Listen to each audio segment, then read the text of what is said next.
My name is Sean Riley. I live in New Hampshire with my wife, Robin, and my two dogs, Cassie and Julia. I have a disease called hereditary amyloidosis, and I spend much of my time serving as a speaker and an advocate for the Amyloidosis Speaker Bureau. Being that this is such a rare disease, it can be emotionally challenging for the patient during their journey to diagnosis. And that certainly was the case with me. I had varying symptoms: bilateral carpal tunnel, neuropathy, autoneuropathy, cardiac issues, gastrointestinal issues. I knew that my health was going downhill. I can tell you that it led to depression. None of the specialists were able to tie it together.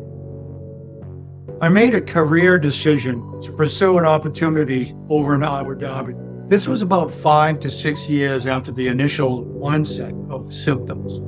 I wasn't there a week, and I actually fainted and passed out in the apartment complex where I live. They took me to the local medical clinic, and they kind of tied it to the fact that I had moved over in the middle of summer in the Mideast, and perhaps I was just dehydrated. 2 weeks later, the exact same thing happened.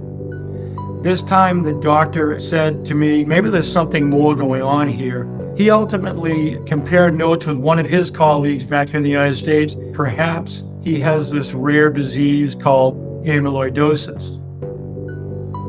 I saw a specialist at a hospital in Boston. He explained to me that there was a new medicine that had just come out of trial that was proven successful in halting the progression of the disease. So I asked him, what would be our course of action if I didn't utilize this medicine? And he advised me that in my case, the condition would probably be terminal. We started therapy, and this drug literally has saved my life. It's important for the pharmaceutical community to be aware of these medicines and to advocate for their use. I've chosen to look at the disease as an opportunity. So I had to reinvent myself.